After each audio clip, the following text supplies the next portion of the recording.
New Jersey Devils hockey is brought to you in part by BMW. Stop dreaming, start driving, the ultimate driving machine.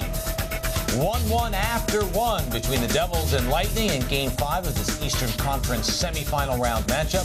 The Devils looking to eliminate Tampa Bay with a victory tonight. Welcome back, everyone. Matt Laughlin along with the Maven, Stan Fischler. Scott Niedermayer seemed fairly satisfied with that first period. The team comes out of it with a 1-1 tie. You disagree with the Devils defenseman? Well, if it's a free country, right, he can think Last I checked. Anything he wants. To me, if the Devils play the rest of the game the way they played the first period, we're going to be going down to Florida again. I thought that they really lacked the killer instinct. The first power play, it must have been about five different mistakes.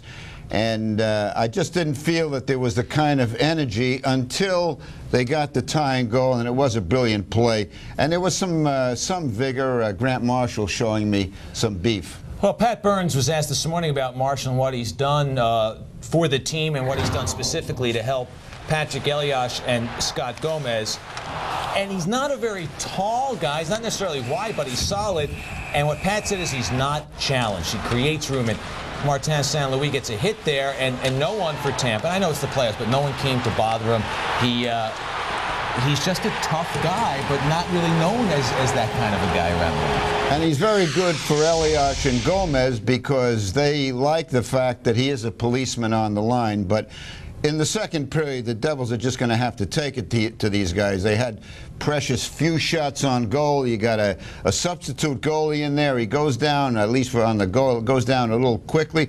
So we'll see if the Devils can take over. They cannot play like they did the first period. Let's take a look, rather, at the email bag, msgnetwork.com, Devils link, Matt and the Maven icon, and fire away. Kenny Conklin of Astoria asks, how big of a boost do you think the Devils get now that other players, other than Madden and Langenbrunner, are starting to score?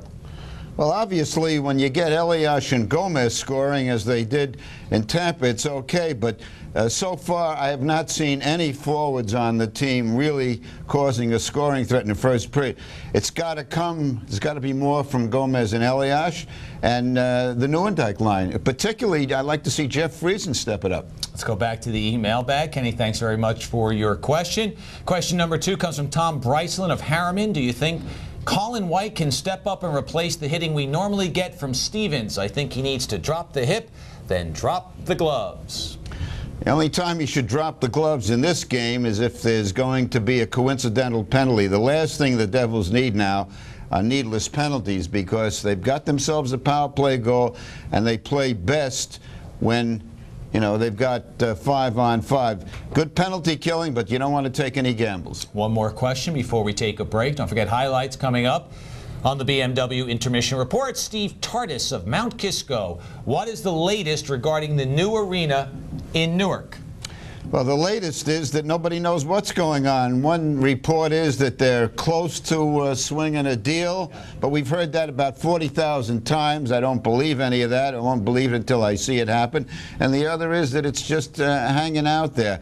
It'll either happen or happen. I don't think it's going to happen before the playoffs are over. It's a really mysterious situation. Setting a record for using the word happen in one sentence. Stan Fischler taking your email here on Devils Hockey. It's the BMW Intermission Report. Highlights, as promised, coming up after this. It's 1-1 after 1. Happy is watching, and he's not happy.